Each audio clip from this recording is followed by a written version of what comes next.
I'm going to show you something really cool about the updated Toyota Yaris Cross. So if I go into the boot, look at this. Underneath here, I have stashed this thing. What is it? Watch this. This is good. It is the load cover. So I can now attach it on there and on there. Then these bits go up there and then the other one up there. How clever is that?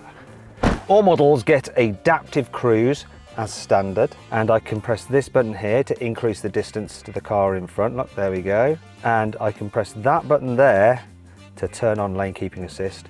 So the car will basically keep you that distance that you set from the car in front using its radar technology, and it'll auto steer to keep you in lane to make your life just much easier when you're commuting. You can get the Yaris Cross with an extra electric motor on the rear axle, so you get four-wheel drive, and none of its competitors offer that. The front seats have a quick recline lever, so you just pull up on that and watch. Whoop. Or you can use it to set your perfect position like this. Look, pull it up. There we go. It's exactly how I want it. Toyota has fitted this latest version of the Yaris Cross with a new, thicker windscreen, thicker side glass, extra insulation in the dash, and a new engine mount which reduces vibrations. All this is designed to make the car quieter than it was before. However, it's not all good. I'm going to tell you about 5 annoying things about the new Toyota Yaris Cross a little later in this video. Toyota has made no changes whatsoever to the exterior design of the Yaris Cross as part of this midlife update. I'm not too bothered because I actually quite like the way it looks. So depending on which version you go for, you have a slightly different treatment. GR versions have like a sporty look to them, slightly sportier grille. Premier versions have some chrome on them. This is the one up from the entry-level model, and considering that's the point that it's at, it actually looks pretty good. I don't think it's wanting for any kind of extra bits. So alloy wheels start at 16 and they rise to 18. These are 17s and they come as standard on this car, and they're all you really need. You also get stuff like black roof bars, which you don't have on the entry level. They're not black in colour, they're just not there. You don't get roof bars. You can get like two-tone body paint in like higher spec cars, but I don't think it really needs it. Round the back, it's all quite cool looking. I really like Toyota's designs lately. It's a good looking car, this. Now, prices. The Yaris Cross starts from £25,500, rising up to £35,000. This one here is just over £27,000. Good thing is you can save an average of about £2,500 off a Yaris Cross through CarWow. Toyota has made a few changes to the interior of the Yaris Cross. The most noticeable change is this. All but the entry-level car gets a new updated infotainment screen, which is much better than before. Look, it's faster to respond, it's got nicer graphics, it's bigger, obviously it's got Apple CarPlay and Android Auto. You also have a slightly new look dial section here. All but the entry-level car and this level car have a full digital driver's display. This one has a digital driver's display here in the middle, and then just lights for your fuel gauge and your temperature gauge at the side, but it is slightly different than it was before. There's also some new trims like on the door cards and elsewhere about, but you wouldn't really notice that. Now, in terms of the car itself, so you've got squidgy material there and there, harder plastics here. It's nice that that's covered in this new fabric. This is quite thin and unyielding. So look at the center console. Oh, it moves about quite a bit. Yeah, it feels a bit flimsy, but the seating position is pretty nice. Tends to be in Toyotas, actually, they always get it spot on. But I have an issue with these seats. See this, it's raised up slightly. It feels like you sat on something, you know, when you might have a jumper behind you or something like that. It feels like there's something, or your belt's not right. And whenever I'm driving along, that's just digging into like this part of my bottom, and I find that really, really annoying. Now, the top 3 spec cars actually have sport seats, and they may not have that issue. I don't think they do, actually. Another issue I found is with the storage. Look at this, watch. I want to open it really quickly. What's that all about? Look, come on. It just shuts, look. Oh, other than that, I mean, is the glove box big enough to fit a big bottle in? Oh, yes, it is. Oh, so too are the door bins, look. And they're quite big. One thing I'm very thankful of as well is this, look, actual physical buttons for the climate control, not hidden in some menu somewhere. That is really good. Thanks for maintaining that. And an air of normality. Is it normal? It's not normal anymore, actually. An air of sensibility in your car, Toyota. What else do you need to know? Oh yeah, look, 2 USB-Cs down here. Do we have a 12 volter? Do we? Anywhere? Anywhere? No, you've got, look, armrest. Yeah. Yeah, there it is. I knew it was in there somewhere. There, 12-volt socket as well. And that's pretty much all you need to know about the interior space here in the front. Oh, there is one thing. Well, I do quite like the interior of this. I do find that the interior of a Peugeot 2008 is way cooler.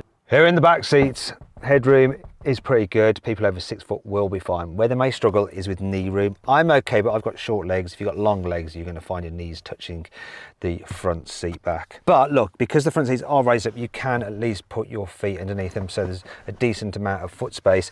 And this seat base is quite deep and it's raised quite a bit from the floor, so you do have lots of under thigh support. So it's reasonably comfy actually here in the back. Now if you come to carrying 3 people at once, this middle seat isn't the comfiest because it's a little bit raised, but the main issue is the fact the body's quite narrow, so it's going to be a squeeze with 3 adults in the back, but it is doable for short journeys. If you want to carry a child seat in the back, well, the ISOFIX anchor points are easiest to get to. The issue is that the rear doors don't open all that wide.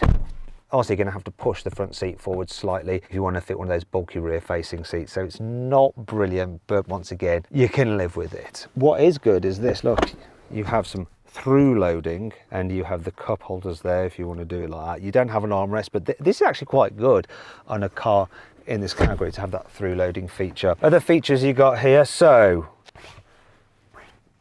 where are the pockets on the seat backs? Have they forgot to fit them? Anyway, you do have some reasonable sized door bins which will carry a bottle of that size. And I like this, because it doesn't happen that often anymore.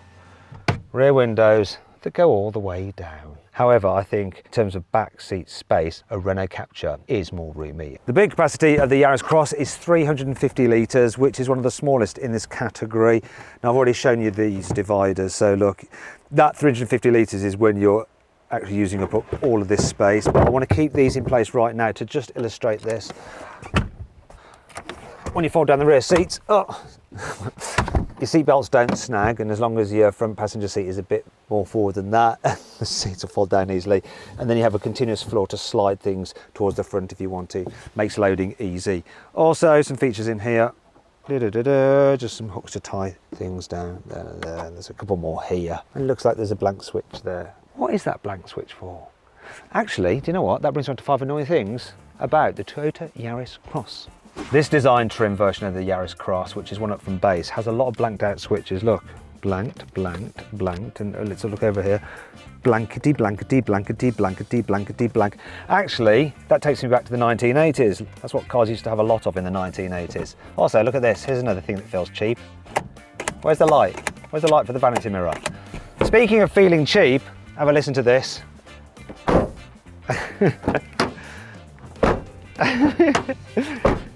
Sounds like the car is made out of the thinnest, cheapest metal known to man. That's the thing about Toyotas. They do feel cheap in places, but you do get a 10-year warranty. So maybe no need to worry. There are no USB charging ports in the back of the car at all. How are the children supposed to charge their devices? That means they're going to try and interact with their parents on a journey, which, I mean, who wants that? I hate the way you can't just open the fuel filler cap when the car is unlocked. Like with other Toyotas and Japanese cars that I've owned. You have to go and do it manually like this and then go back round. Now you might be thinking, well, you know, if you own the car, you're going to know to do that every time. Believe me, if you've got multiple cars, if it's like your second car or something like that, you will forget, because every other car just allows you to open the fuel filler cap if the car's unlocked. I always had that problem with my GR Yaris. Always forget, get out, go to fill up and have to go back in again. Can you spot a problem with the location of these cup holders? This one in particular, you ready? Ready? All right, watch, it's this. That's, yeah, it's not great. The rear view mirror is located quite low down, and you end up getting this reduced visibility through the center of the windscreen. Look at it compared to this part here. And then this part. Now it's pretty bad, but it's nowhere near as bad as on my GR Yaris, but still many of the cars don't have such an issue as that. The Yaris Cross's engine range has actually doubled in size, because now instead of one option there is 2. Now they both have a 1.5 litre 3-cylinder petrol engine mated to electric motor. Now this particular car, as before, has 116 horsepower, but now you can get a version with a more powerful electric motor, which takes the total to 130 horsepower. That's the new thing. Whichever version you go for, they're front wheel drive, unless unless of course you spec the extra motor on the rear axle, though that doesn't give you any more power, it just gives you more drive, so it gives you four-wheel drive. And regardless of which one you go for, you get a CVT automatic gearbox as standard. There are a couple of advantages of the Yaris Cross being a hybrid. So the first is that when you're just cruising around town, sounds dodgy that, doesn't it? You can put it into EV mode. Oh, I haven't got enough charge in the battery for it to do that, but it's still doing what I want it to do, which is run in electricity mode only, so it's silent, apart from the sound that you get from all hybrids or electric cars when you're driving at low speeds to warn pedestrians. But it does mean that it's silent, there's no engine thrumming away, so it's all nice and quiet and relaxing. But unlike with some small cars with internal combustion engines but no hybrid system, and this is especially with those with an automatic gearbox, because you've got the assistance of the electric motor, when you put your foot down you instantly get a pickup from that electric motor. With cars that just have turbocharged engines mated to an automatic gearbox, you often get a terrible delay while the gearbox and the engine work together and you have to wait for the turbo to boost up. So this is really good for town driving, this hybrid system. Now we come to the turning circle, which isn't quite so good on this car compared to some of its key competitors. Still relatively tight at 11.2 meters, but a Skoda Kamiq is better. It's like 10.1 meters. I can just about make this round because I've got good visibility. I can tell how close I'm to the cars that I'm just trying to brush past, so I shouldn't hit them. Even though I have no front parking sensors nor any surround view cameras, because of the spec of this car is quite like low to middling. But that was actually really easy to do, and also the view out the side mirrors is good and the view out the back window is good. You do have a bit of a blind spot though from that big fat rear pillar, and there's a bit of a blind spot there, but overall pretty good. Tell you what also is pretty good, the suspension around town. It deals with bumps quite well, but as you go faster and you drive over uneven surfaces, it does get a bit fidgety, so it's not the most settled. In terms of the brakes, so hybrids can sometimes have grabby brakes because what's happening is when you're braking, the first part you're braking is actual regen braking, so you're using the motor in reverse like a generator. Was that a dynamo? I don't know. Anyway, it's using the electric motor to slow you down, and it's basically putting energy back into the battery, and that can make the brakes feel a bit unnatural, a bit grabby, but these are smooth. You see, Toyota has had years and years and years and years of experience of building hybrids, and they've got it down to a fine art now. Now you can put the car into a B mode, which is what I've got it in, so you have a bit more regen braking when you lift off the accelerator without touching the brake, but you don't have full one pedal driving. So I'm holding the car on the brake now. Look, I lift off the brake and it moves forward. I wish it had full one pedal driving, that would be better. Let's just see if I can do it. No, hybrid battery is still too low for EV mode. Darn it. And that transition there when the engine kicked in, it's really smooth. You do notice it though because it's a 3-cylinder and they're a little bit thrummy, but a lot of cars in this category have 3-cylinder engines. All in all, round town, this is very, very, very, very, very good. Look, I'm in EV mode now. This is the reason why you get such good economy out of these hybrids. The ability to do this. You are using all that energy you've recouped through braking and slowing down and using it to drive you at lower speeds. I'm going to come out of B mode, go to D. Yeah, now it really just rolls in B mode. Actually, the slowing in B mode is more like just normal engine braking. D is just like you're rolling. Rolling, rolling, rolling, rolling. Basically done this whole town section using the electric motor only, and with speed limits in villages and towns just like 20 mile an hour everywhere now, hybrids are making more and more sense. Oh, look how fast can I go on EV power. Oh, 35, 36. I'm going to build it up slowly. We are going downhill, which is helping. As soon as there's an incline, it's going to bring in that petrol engine, but come on.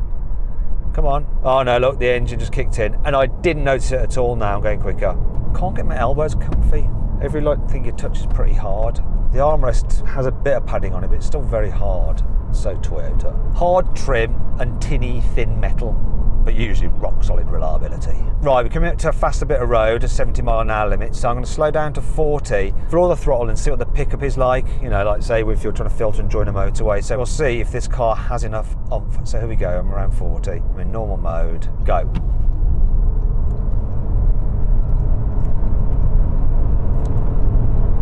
It was hard to distinguish when the actual pickup was. It just slowly accrued speed. It wasn't like, oh, right, we're going now. No noticeable delay, but no noticeable hardcore pickup either. I guess that's just the nature of the power output of this engine. But it got up to speed quick enough. I wonder if it's better if I put it into power mode. No, at these speeds, it just feels the blooming same. Now, when you are driving at higher speeds, in terms of the noise insulation, it's maybe a bit quieter than it was before. I'm not noticing the road noise quite as much as I did in the pre-facelift car. There is still a bit of wind noise around there, but it's not terrible. Quite happily do a long journey in this, and I'm not really having to raise my voice to talk to you either at 70 miles an hour, which is good. I think what's also good, the economy. So this car is supposed to do around 63 miles to the gallon. This one has averaged almost 57 mpg. I'll take that. Okay, I am starting to notice a bit of wind flutter around here, and I can hear a little bit of road noise, but I think it's about average for this class of car. I think the sound insulation upgrades to this version has helped slightly. What I'm going to do now is go into power mode. No, not EV. I can have EV now. Look, EV mode. I don't know why it has EV mode. It still brings in the engine with the slightest touch of the throttle. Why even bother? Right, I'm going to go into power mode anyway, see what this car handles like. Now when you thrash it, you can hear that CVT gearbox causing the engine to like hold its revs and go ah, and being a 3-cylinder, it's quite thrummy, but it's not too bad. Oh, that went around there really well actually for a relatively high riding car. I say relatively, you know, it's not massive, it's not a G-Wagon, it's definitely taller than a normal Yaris. The steering's actually reasonably responsive and precise, and it grips well. I mean, people who buy these cars aren't going to be thrashing them about really, but you can easily keep up with other traffic. It corners really well.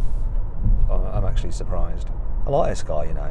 It's remarkable how light it feels in terms of the handling compared to all like the electric cars I've driven recently. They're just too heavy. I mean, this is a hybrid, so it does have some extra weight on board, but it still feels light and agile.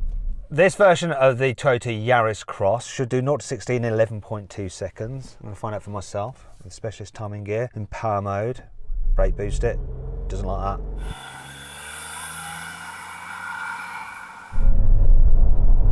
Smooth.